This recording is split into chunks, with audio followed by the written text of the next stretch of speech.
Hey, what's up, you guys? I just wanted to come in at the top of this video and kind of explain myself a little bit. So, when I was actually recording this week's session, I messed something up in my settings with OBS, and I fixed it now, but unfortunately, when we were recording the session, I wasn't able to capture any of my own personal audio, which really sucks. It was a great session, a lot of great bits, it was hilarious. Well, what I've ended up doing is I've strung together a lot of scenes that I was able to salvage because, fortunately, everyone else in my group, their audio worked. I caught all that audio.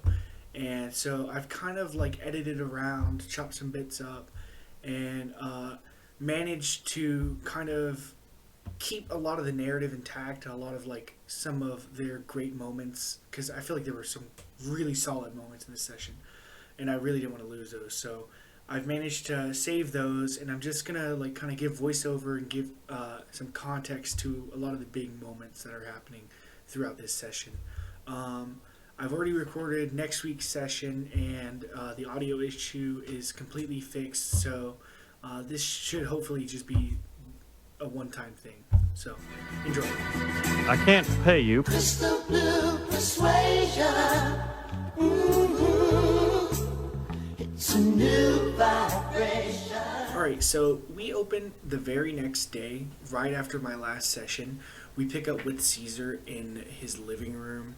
He's actually reading through the notebook that we found in the sewers at the end of last session.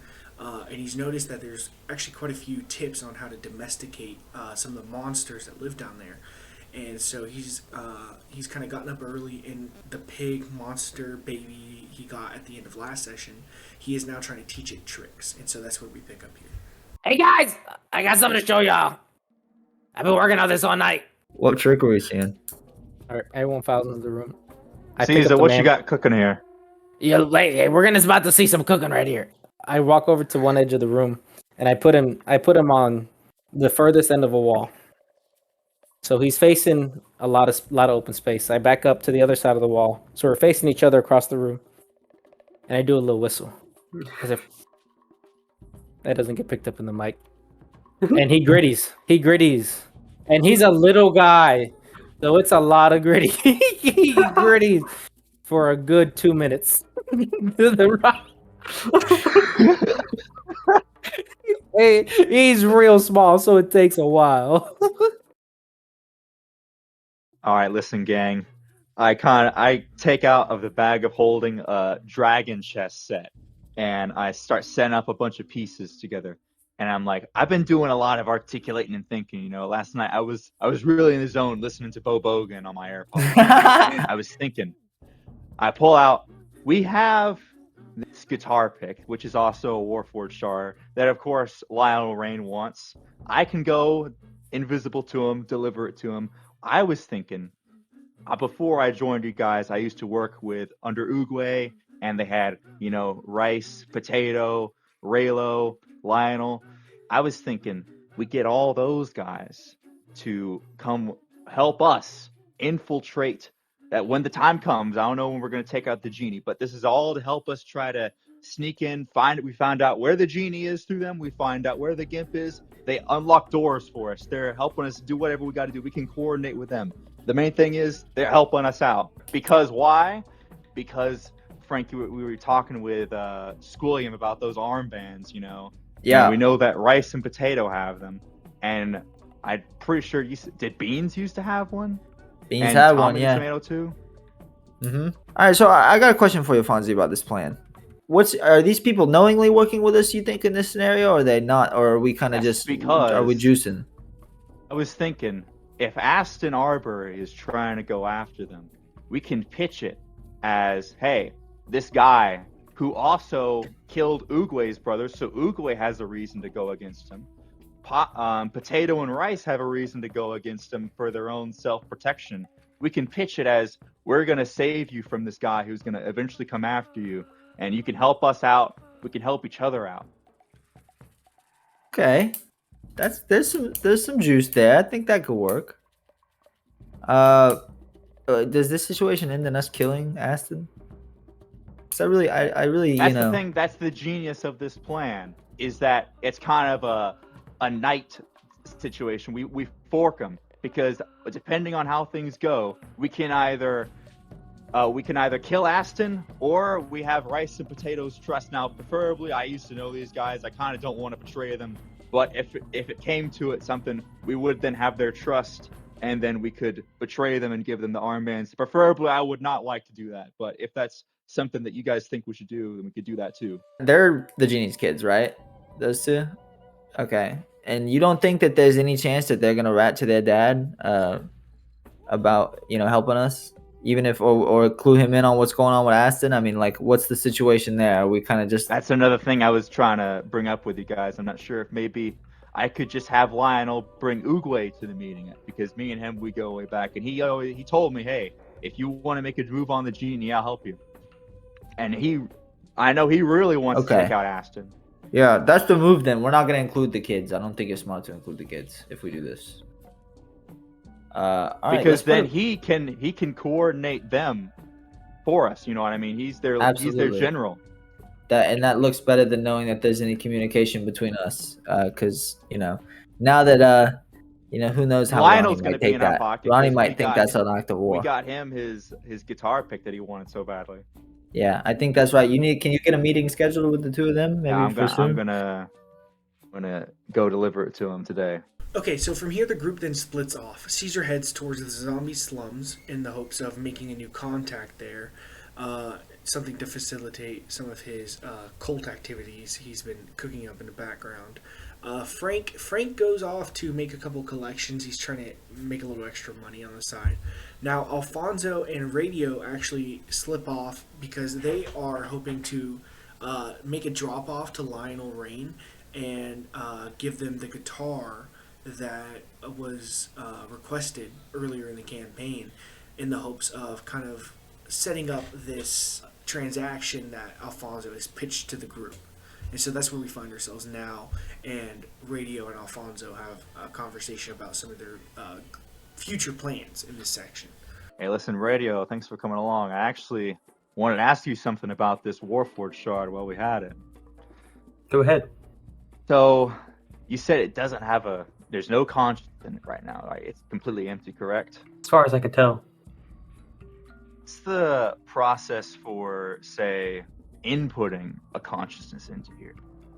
Well, that's actually what Benny sent to me before he, disappeared. I have it right here. She takes out like a tablet, and she shows you a schematic for what is this thing called? A cradle. So it's like a very large machine that holds the shard in the middle of it, and there's like all these different attachment points that have to like be very intricately placed around it. So it kind of looks like an MRI machine. Is what it looks like.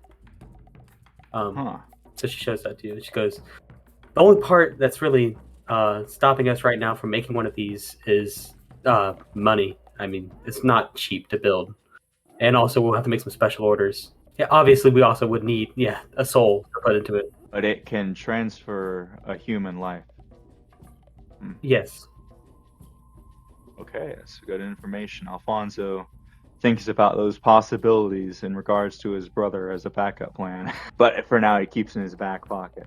I hope you don't mind that we're having to give it to this guy. We're going to just give him the guitar for now in this bag of holding. I hope you don't mind. I'm just going to go invisible up to this guy. I don't want anyone to know that we interacted with him. So I'm just going to sneak up behind him, give him the bag. It has I already wrote a note. All right.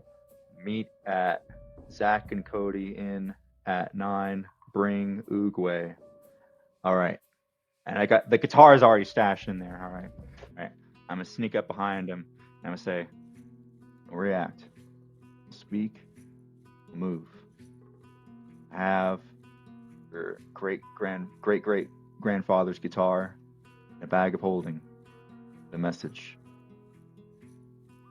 Follow those message instructions. You'll receive the pick. I'm like, open up your coat. I'll slide it into the pocket. Slide it in there. I'm like, real sensual, like. The Spectre. And I back away and they go back to the cab. All right, Radio, I think that went well. It looked very strange, if I'm going to be honest. All right, after getting back together, Radio and Alfonso start to have a conversation in regards to Happy Face Transport. This is a company that they are supposed to rob later today. They're going to actually hit a truck that is bringing in a load of red lotus flowers, and they were tipped off by Hawthorne about this drop-off that was supposed to go toward the genie. And so they kind of start breaking down how exactly they're going to go about this robbery. What are you gonna try to hack into their systems?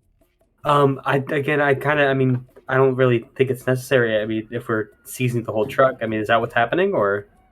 You're right. I was just wondering if, like, as a backup, I wasn't sure, but yeah, I think we should be good.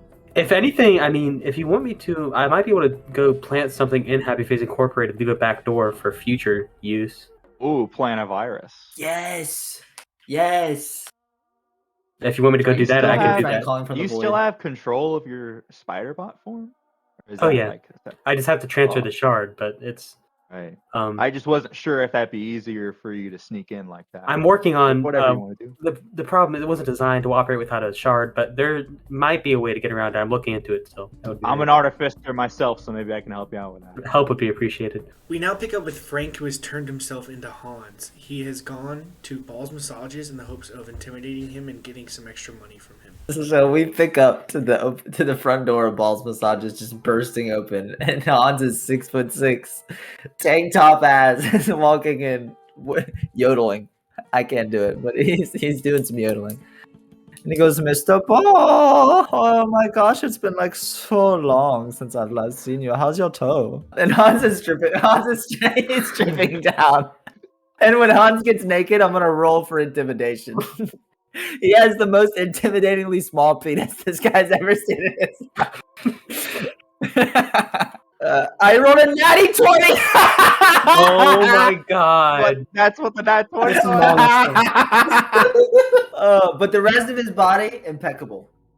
It's a brick house, but an inverted penis. Looks like a skin tag. After this, we pick up with Caesar. He's on his way to Deadburger, actually. And this is his first time entering this neighborhood since the zombie outbreak has happened. And immediately what he notices is everything's run down, everything's dirty, there's like homeless zombies out on the streets. Life seems actually very bad here. However, one thing he notices very distinctly when he enters Deadburger specifically is that there's like a faint smile on some of these zombies' faces. It's almost as if, they're satisfied. They have a new sense of fulfillment now that they're no longer working under Lirio. For the first time in their lives, they are working for themselves, and that's a big deal to them. And Caesar comes in, takes notice of that, and, well, this is what he says. I go to Dead Burger. Y'all still got those Dead Burgers? What's with that self-satisfied look you got on your face? This is nice? This is nice to you? Who's coming back? No, Randy died a hero. Yeah, his brain's still out of my hand. Hey, that's good. That's better than what you were looking when I came in here. Why you look satisfied? You shouldn't be happy. This isn't a joyous time. I see people. I see satisfaction. I see satisfaction in here. There's nothing to be satisfied. Yes, there's nothing to be satisfied here. This is a hellhole. You're worse off than you were before Lirio. You need to take agency, and I'm the Kenku to do it. I've got a little scheme for y'all. Listen, people are down bad after the zombie apocalypse / Big Bird / 9/11 situation. They need something to believe in, and I'm that. I'm something people can believe in. I'm a prophet. I have an email list full of vulnerable retirees giving me their personally identifiable information. I say we set up a call center in this Dead Burger. We set up calls and we pretend to be IT tech support people. We take from the rich, we give to the poor. I'm saying, y'all want to be satisfied with something? Be satisfied with working for me. Be satisfied with working for yourselves. How many people have come into this Dead Burger looking like this? Do people come into the slums? I'd be scared to come in the slums. Look at me. I'm the living embodiment of a slum, and I don't like being in here. What are you talking about? And that's why you can still serve your little sandwiches, but how about you make it a cafeteria for a call center that scams old people? What do you tell you? Old people believe everything. You get their socials, you get their credit card security number. We're everything. See, that's the thing. You're trying to pigeonhole yourself. You're thinking, I'm liberated. Randy's gonna come back. Dead Burger's gonna be fixed. You're thinking narrow, Jennifer. You gotta think broad. Give me ideas. Look how much I'm giving you. You haven't given me anything back. You keep taking. How about you give for once, Jennifer? How about you give for once like you never gave for Randy? After a successful persuasion check, Jennifer is swayed by Caesar, and she turns to the group of zombies in the restaurant, and she gives a movie speech herself, and they all commit immediately to the idea of forming this call center for him. Now, Jennifer, now that's a look you can be satisfied with. Now walk out. So Alfonso and Radio then immediately head back to Sticky's house, and while there, Sticky actually pulls Radio aside to have a heart-to-heart with her. In this aside, Sticky laments to Radio that Benny was like a son to him, and losing him is incredibly painful for him. And he's kind of expressed that, he wants Radio to kind of help him fill that void. He looks at Radio as a daughter to him, and or is a granddaughter even. And he just kind of hopes that, together they can power through this grief. She leans over and grabs Sticky's shoulder and says, Sticky, I've always thought of you as not just a parental figure, but someone who inspires me to keep going, despite all the things that you've been through. Losing Benny wasn't easy for me either. Immediately after Radio is finished talking, Sticky then asks for some money. Radio pats her non-existent pockets and says, I don't have anything on me. You'll have to ask Frank. And she gets up and she starts to head towards Alfonso. Pretty soon after this, Frank and Caesar show up to Sticky's house, and Alfonso takes a moment to pull everyone aside and kind of reveal something big he's been cooking up. Hey, Sticky, listen, I know that yesterday you were talking about, wanting to get all your stuff together, I heard you say you were looking for a job. I think I have something you can help me out on. See, the first iteration of drug that I came up with was with this melt drop. Second was flamingo. Now I'm trying to finish out the trilogy. Third drug I think that you might be able to help supply me with. You see, the sap you get all over your hands from working on those trees that you chop down. It's so sticky.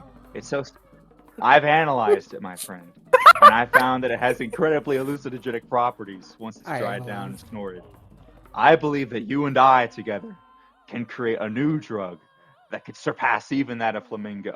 And it shall be called Sapphire, the portmanteau of sap and fire.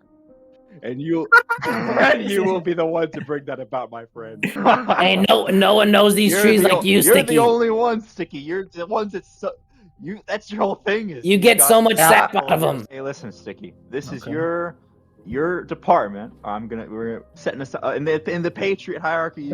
You're starting your own department. You see whatever you see fit. I'll work with you, and we'll try to work out the bugs. All right. Yeah, just think about us as like Jesus, the board of directors. You got any decisions you need to make, you run it by the board. Frank reaches into his pocket and pulls out some money, and he hands it. He's holding it out like this, He's holding the 1,000 planks. And whenever Sticky grabs it, Frank doesn't let go of the money. And he looks at him and he says, "Now, Sticky, we all love you. But I'm giving you this $1,000 as an investment. Fonzo's putting a lot of trust in you. Look how happy he looks." Does Alfonso just have a giant grin on his face from doing all this plotting today? I think, yeah. We're going to need some returns on this. Okay, now you're not just our friend. You're our, business partner. Business partner. Just like all these other people, you'll be expected to bring some money in. Frank has a serious look on his face. Can you handle it? Right on, baby. And then he lets go of the cash. So Alfonso and Radio then break off in order to make a few adjustments to Radio's old spider bot. Radio, we're work on. What do you think? Should we try to use your spider bot form, or you think? I would love to work on that if you have some time. Let's. Yeah, let's do that. Let's infuse some magic into this, baby. Yeah, so I'll give him the help action while he attempts to do this. Yeah, enable remote control of the spider bot. Yeah, like a computer chip into it. Yeah, we put probably like radio we wire up a sending stone. Yes, I have that exact thing. I can infuse item to make a sending stone and put it in that. So bada bing, bada boom. You know, radio. This takes me back to whenever I was working on you the first time in your spider bot form to make you capable of recording audio. It's a long time ago, wasn't it? Yeah. As all this is happening with Alfonso and radio, Frank and Caesar are outside, and Caesar's just kind of playing with his pig. I'm trying to do the thing. I'm trying to teach my man bear pig to jump between my arms like a hoop. George Clooney just had a pet pig. I'm gonna do animal handling. Actually, I want to see how many tricks I can accrue. Frank is smoking a cigarette just watching this happen. I'm assuming we're outside, maybe like in the street. 17. He does that better than the gritty. Frank is watching this, was smoking this cigarette. Just he's fucking been awake for 3 days, and he's just watching this ritual play out. And he turns to you and he goes, "Hey, Caesar, I got a kind of a serious question for you. You say you're doing a religion. It's one of these things you're doing on the side of you. A religion cult, and there's a fine line, sure. Well, what's the deal with that?" Listen, I'm making the bird thing a deity. I'm the prophet of the deity. It's a whole thing. It's multi-layered. That's not my end goal. It's kind of a step in the process, in like a building. No, that all makes perfect sense. I just, Yeah, I'm about to make it online. People can subscribe to my email list. I want to start making like a subscription model where you get like a Zoom with me. It's the whole thing. A boom with me. It's the whole thing. He's going full huckster. And Frank goes, "Well, I just kind of meant more like, you've been around a long time, and I feel like every time I look at you, you've got this drive. You never." Hey, I don't know what you're getting at, but I don't have a license, and I don't think I can do that for you. No. He goes, "Well, I don't know. Do you ever feel like you're just like a character, like playing a part? You ever feel that way? I don't think I don't think Caesar has that depth of consciousness. So he's just like, "Nah, man." He's like, he's trying to put together what you're trying to tell. No, I don't know really what that would be like. Is you telling me something about yourself? I don't know, man. I just feel all like fucked hollow up and stuff.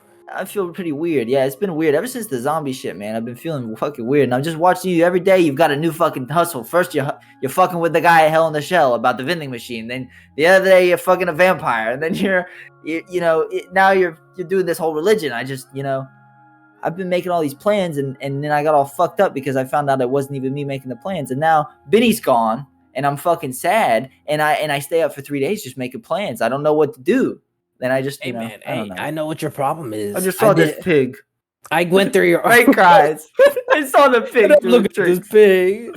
Hey, I've been where you are. I've been through this arc before. I've arced. Maybe I get what you mean. I've arced with you before. You gotta stop thinking so much. You're overthinking it. See, that's the thing about shit on a wall. You gotta keep throwing it. I think what you do is you get a big pile of shit and you try to organize it on the wall. No, you just throw it, chuck it. Every time you get a chance, little shit, throw it on the wall. Eventually, it's a beautiful mosaic. You can't force it. It's like the wall. you gotta see the shit art on the wall. Yeah. Before, you know what I'm saying? Frank is getting it. He's liking what you're saying. Yeah, I appreciate you, Caesar. He throws his cigarette away, and he goes for a second. He goes to give you a hug, and he gets a whiff. and he throws up a little on his. You got a little close. He looks bit. Oh yeah, thanks, man. I do one of these. Nice. Okay, so now a couple major things happen. First of all, the group splits off into two again. Alfonso and Radio are heading to hit the Happy Face Transport shipping container as it comes in, and they're going to rob it of all its Red Lotus. Meanwhile, Frank and Caesar head to the other side of town with the goal of hitting a prison bus and taking 10 prisoners on as, future workers within their organization. The first thing that happens is Hawthorne actually ends up going with Alfonso and Radio, And along the trip, he's sitting back, he's having a conversation with them, and it actually comes out that he's having a child soon. He's supposed to have a son soon. He actually ends up saying that he wishes Caesar had come along because he had hoped to talk to him about his child, considering he's the only one in the group who's actually had a son himself. This kind of sparks a little bit of confusion from the group, and Cyrus, being the cab driver who's taking them to this place, actually chimes in and reveals a bit of backstory about Caesar. And essentially what is revealed is that Caesar's people, the Kenku, were starving, and they were so weak and hungry. A lot of their group was malnourished and dying. And his own child, just a baby, was near death. And Caesar could not feed him. And so in his desperation, Caesar went off and he made a pact. He made a deal with the famine devil. And through this deal, he ended up causing the 7-day famine that plagued Arkney nearly 40 years ago. The most unfortunate part about this entire story, which Cyrus tells to the group, is actually that while Caesar had done a very messed up thing in order to save his son and save his people, it ended up being too little too late, because his son was so malnourished and weak and sickly by that point that he ended up dying a couple days in anyways. And it's a really heartfelt moment as this is revealed to the group. Okay, so Frank is looking out the window of the cab, and he says, "Hey, Caesar, don't you have some shit going on inside of the prison or something like that? Something? Am I Yeah, remembering that wrong?" I was in a desperate time, but I think that connection's still there. There's like featherheads in there that I made promises to. I didn't think I'd ever see them again, but you're right. Some of them might be in there, and that we can use that to our advantage. You think those are pretty tough guys, no? Oh, for sure, for sure. They're socially ostracized. There's nothing going from them. There's no getting out the system. It's crazy. We Yeah, love they that. got nothing to lose. Everything to burn. Yeah, this is what I'm thinking. Because we're gonna have a lot of who knows what kind of characters we're gonna have on this bus, right? Typically, criminals are known to be the most level-headed individuals, and we are gonna be kind of stopping the bus, taking 10 of them off, and then leaving the rest of them. So people are gonna be kind of pissed. So what I'm thinking is, we sell this whole thing as a win-win situation, right? We take the 10 off the bus, and how these 10 are selected, I'm actually gonna leave that up to you. I'm a good judge of character. Yeah, you pick. 10 that come with us, they work with us on the outside with the Flamingo operation, right? And the 20 other ones that are going to go on the inside, we let them know that they all became very rich men today. That all they have to do is work with us. And once we start getting our distribution up and running, these guys and your dudes, get something going inside the prison. People love to do drugs in prison. Smuggling in prison. Oh, It's a fucking age-old industry. that's what I'm saying. People love getting high in jail. So I think it's natural. I think that's how we sell it. So I'm gonna go in there as Ronald. I'm gonna let them know I got one guy that his case has been overturned. He's coming with me. Everyone else, 10 people are gonna get a labor. We're gonna call it a labor arrangement with a nonprofit charitable organization, and the other 20 are gonna become drug dealers. And we'll communicate it. We'll figure it out. Who cares how we get there?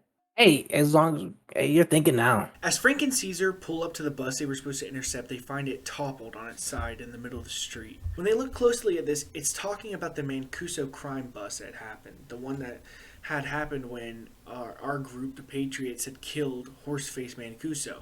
It's how most of the people on this bus actually ended up getting arrested in the first place. And in this picture, you see Hawthorne shaking hands with the mayor. But just behind Hawthorne, we see the 4 Patriots, Benny, Frank, Alfonso, and Caesar coming out of Mancuso Villa. And over their bodies are red X's. It seems as if they are being targeted. With this information, Frank and Caesar still decide to go into the bus. And on the bus, they find that the driver has been murdered. On the side of his head, they actually find that the word bitch has been dented into his head by some kind of blunt instrument. As they go, they meet a character named Joe Perro. He's a dog person. And they kind of get to talking to Joe, and Joe reveals that one of the prisoners that was on this bus was Anton Mancuso, the son of Mickey Mancuso, who has been missing since pretty much the start of this campaign. You also he also begins to speak about another prisoner that went off with Anton and about 8 other dudes. And this figure is called the Incinerator.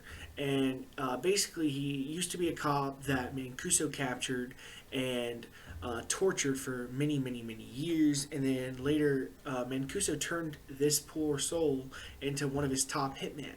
And this dude is fucking famous within the Mancuso organization for one simple fact. Whenever he kills somebody, he incinerates their body and snorts their ashes.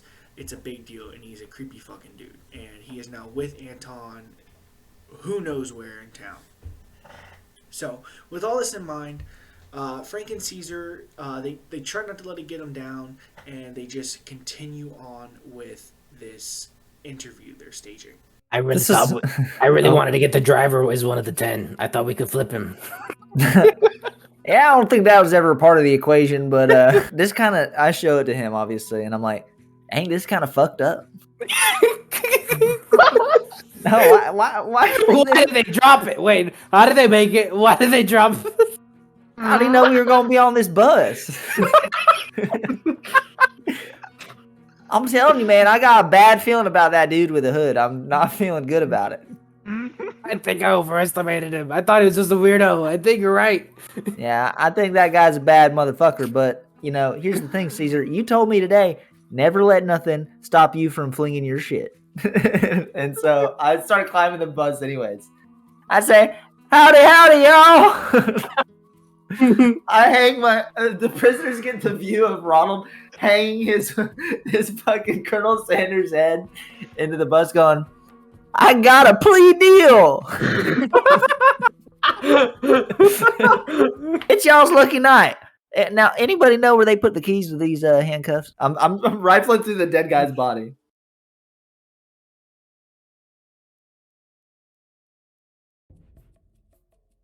No. You're kidding me. Oh my god. Okay.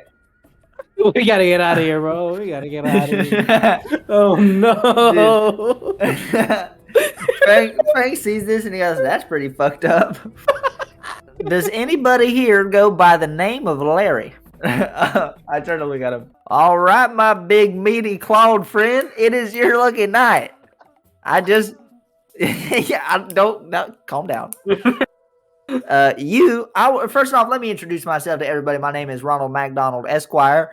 My partner Caesar, he's outside. He's my paralegal. One half of my paralegals. Can't see me yet. Yeah, He's out there. He don't like climbing much. He's getting some stuff set up for y'all out there. We're gonna have a little bit of a, it's gonna be a nice little fun competition. I work on behalf of a nonprofit organization, Patriots LLC. Anybody familiar with the Patriots? He's looking around. Okay, maybe you don't know anything about the Patriots. Good. Now I have a friend who likes to bring PowerPoint presentations. I'm more of a orator myself. Basically, you're all rich as shit now. Everyone, look around. Look to your left. Look to your right. You're looking at a rich bitch.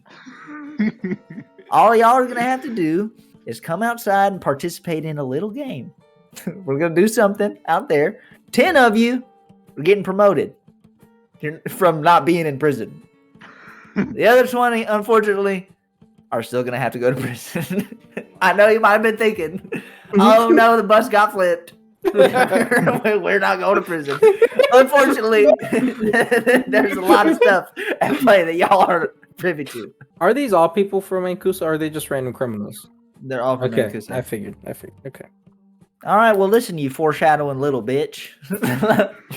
Let me, since you're the senator of this bus, let me ask you, how much were you making before you got popped? Now you're fucking at 90 degrees on a bus, tilted.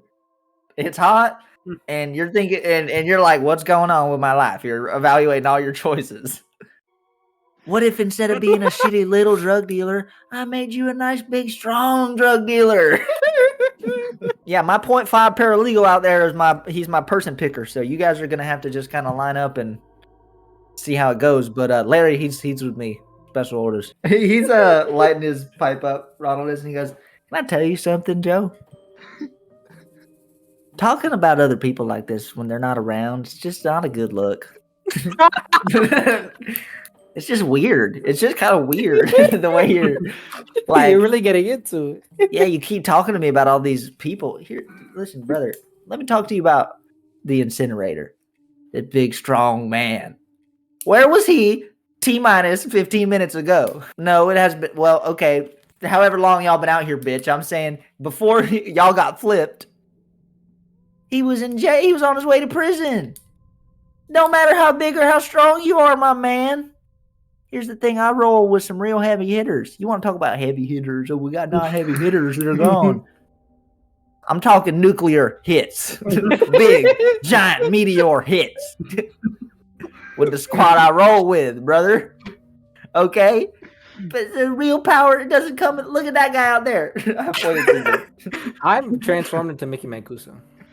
I said, you see that? No, I got my little pig with me. That's Mickey's twin brother, Piggy Mancuso. Okay? So why don't y'all go talk to him? Gary beside me has a shotgun he got from the front of the car. Against the van now. Single file line. After a bit, we catch back up with Alfonso and Radio as they are standing on a lonely road just on the outskirts of Arkney. As of now, they have created a police barricade alongside Henry Hawthorne, and they are now adopting disguises to make it look more legit. Oh no. Officer Jeremiah McCluskey. Important for duty. McCluskey. McCluskey. Radio, you ready to go? I'm kind of adopting an alternate persona here. Yeah, I think I'm ready. Aaron, I guess my name's Aaron. You're Jeremiah? Aaron, Jeremiah. All right. Okay. Hawthorne, what's your? You just gonna lay back, or are you gonna join in the fun? It's that time of the lunar calendar, huh? So after a little bit of time, a truck finally pulls up, and it's the exact truck they were waiting for, the Happy Face transport truck. Hey, how's it going tonight? Listen, what's your name, buddy? Jeremiah McCluskey. Nice to meet you. All right, listen, buddy. I'm gonna be real with you. I've been following you and these trucks, you and your business for the past couple months now. We found out that we got a particular item on your truck that you're delivering to the Canizaro family that might actually be used for some nefarious purposes. Tell me, are you transporting Red Lotus tonight? Oh yeah, pharmaceutical, huh? And why did you just say you were transporting things to the genie tonight? You didn't mention anything about no hospital, brother. I'm unlatching the back of the truck. I'm opening it up. Fuck do you think this is? Federales, bitch. We're trying to. What do you think? We think you've been following all these trucks for months for nothing, brother. This is a bust. Now listen here. I understand. Listen, buddy. Do you have a family? Are you trying to provide for your family doing this job? I understand. I know you want to get paid. You just want to go home at the end of the day, go to your family. That's perfectly fine. Listen, all we want is the Red Lotus. I'm sure that you're distributing many of the things to the Canizaros, I'm sure, that aren't that. And you will probably get paid. You can say, hey, listen, these Federales, they came and they took my stuff, and that doesn't really affect you. You had no power in that situation. You're still going to get paid. It's no problem for you, all right? Whatever heat, that's going to come back on us, the feds. Nothing on you. You just you take care of this tonight, and you can go on your merry way, and everything's going to be just fine for you. So Alfonso manages to convince the driver that he is taking the load, and the driver puts up little to no fight whatsoever. Meanwhile, Radio is in the back of the van, quickly trying to unload the truck and stash all this Red Lotus into their big pocket lab. And as she is doing this, suddenly, Radio is hit with a blast of water. Very concentrated, very powerful. Radio is knocked on the ground and looks up to see, standing before her, is Rice. So all these people are fucking single file. I imagine we have the brights on, the lights on at the cab, and they're pointing at him. Ronald is just smoking his pipe, kicking his legs off. I signal to Ronald. I signal to Ronald. Okay. Does Ronald know what you're signaling? Let's make a check for it. That'd be interesting. Okay, Ronald. No. It should be maybe performance for Caesar. Hey, I got a one. He crit fails. Okay. What I meant for you was you to get out your gun. So do Okay. what a script fail of that would be. Okay. Ronald looks at you and he goes. And he goes on the other side. He hops underneath. He goes, "All right, y'all. So listen, y'all are with Piggy now. It's gonna be fun. Y'all just keep doing your thing. I got some people coming to help get y'all where you need to be." I hop off the bus out of sight, and I wait like you get backseat of the cab. I went like 15 seconds, and then come prancing around the corner. His Hans. He's like, "Oh hey." What's happening, everybody? I'm gonna walk up and just pick up your pig and start petting it. I'm no Piggy Mancuso. I'm Mickey Mancuso. Wasn't I a big, bad man to y'all? I was y'all's boss, wasn't I? I'm walking alongside the line.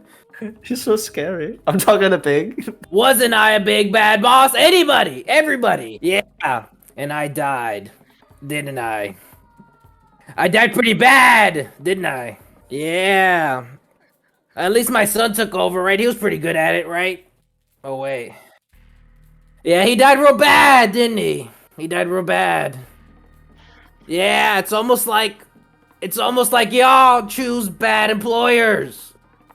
And I'm thinking maybe you should be employed by those who kill bad employers. And so what I'm proposing here is that you stop following the bad, who's overconfident, can't deliver. Instead, you go with someone like my friend here, little German fella. You wouldn't think looking too much at him. Hey, but he's effective. I've seen what he could do. He's hitting the gritty. I'm gritting with the pig. I switch back to Caesar. I think my point's made here, boys and girls, is that you have made bad choices in the past, and the thing about me and my colleagues here is that we won't judge you. You know, just like you won't judge the people who killed your employers. Because if you think about it, if they were that good at what they did, we wouldn't have killed them as much as we did, because we really did kill them a lot. Oh, we killed them so hard, and Hans is sauntering over to Joe. What's his name? Joe Perro. And he's running his finger down his chin. He's like, "You don't want to have 2 bad bosses in a row, do you? Or 3? Oh no. No, you want to be a good puppy." I pull out the scrap of newspaper. So when I see stuff like this, it irks my nerves. I don't get it. These people that somebody, I'm guessing the guys over there that we saw in the woods, these should be your inspiration. And believe it or not, we're them. We're them, and we could do the same for you. So my first question is, because worst comes to worst. Worst case scenario, you make a bunch of money in prison, you become the big boss in a prison.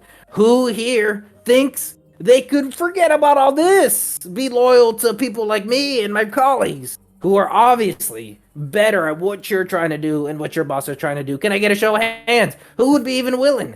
I mean, I'm thinking voluntary consignments here. How many hands do I see? Hans is walking slowly down in front of them, just grazing his fingers across all of their face, and he goes, "We are building a new world." It's going to be so crazy. You don't want to go. There's one thing you can do. You can do drugs. Right? You like drugs. This guy. Okay, so you're going to sell them. What you doing drugs? Throw you in another jail? A jail of a jail? That don't make no sense. You're already in there. Yep. So they can't arrest you in jail. What they're going to do? Just send you double jail? Can't do that.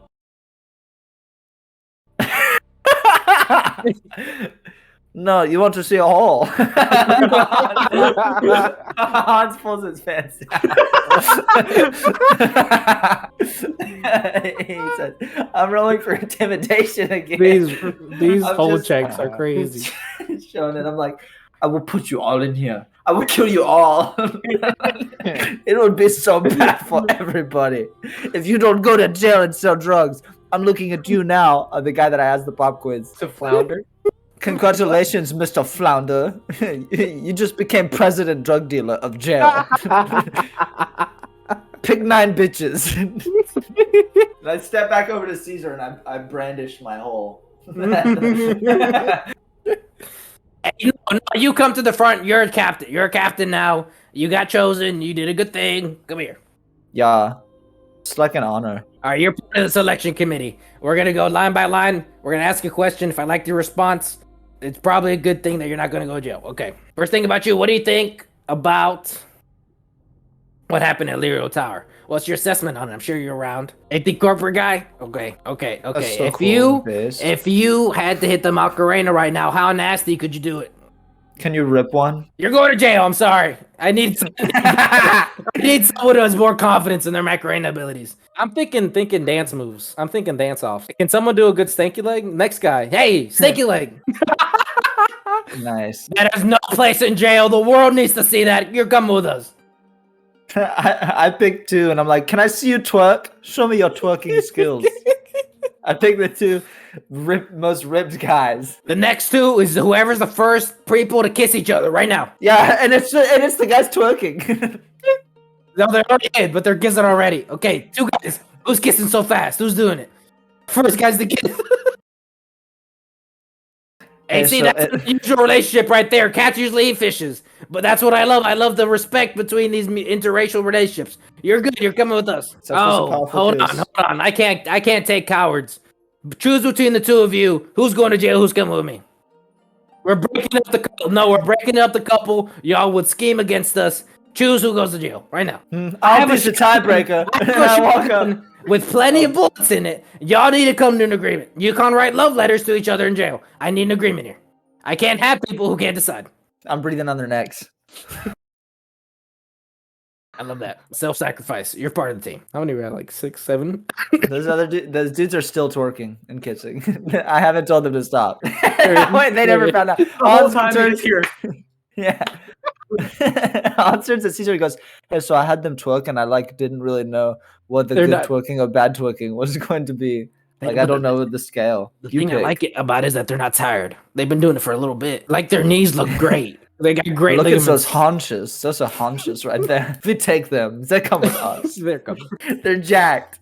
The twerk twins. All right. Who is there like a little guy, like the littlest thing? I get everybody to hunt around this dwarf, or at least the selection committee. We get around this guy.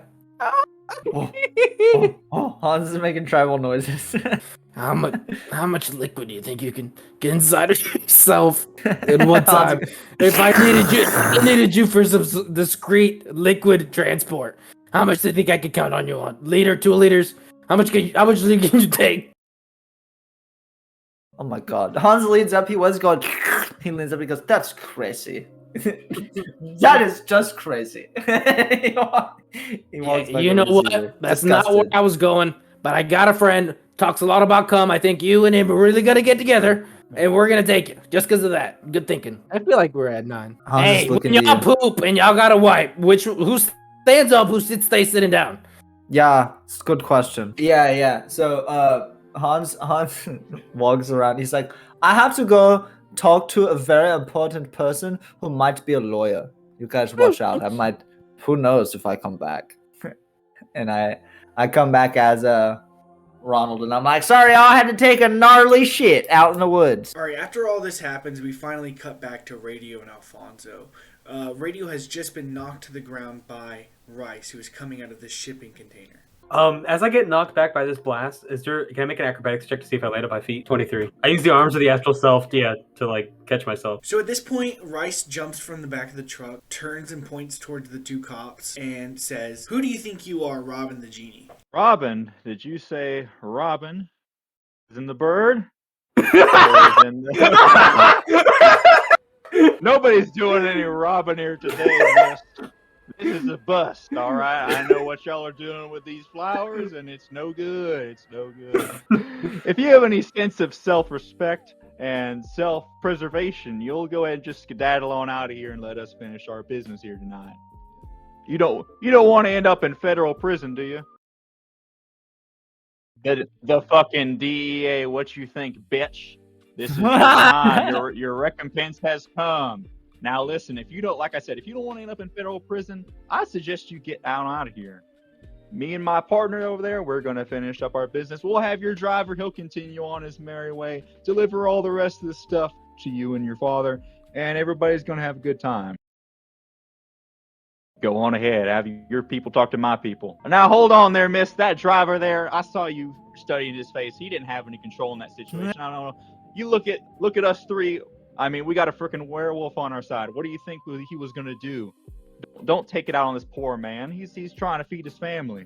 All right, talk it up with our guys. All right, this poor man out of this. You're gonna deprive this man of. You're gonna deprive a family of a loving father and husband tonight? Is that what you're gonna do? So, after being convinced by Alfonso, Rice decides to walk away. Meanwhile, Hawthorne gets a phone call from Ronald McDonald at the other end of town. Hey, partner, it's Ronald. We got a little bit of a predicament out here in along the route. We got ourselves a little flip bus action.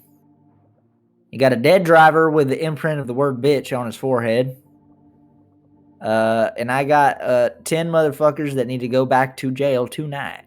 So I kind of need you to send a bus on over here to send them there, if that's cool. And then probably want to send some detectives out here to investigate this crime.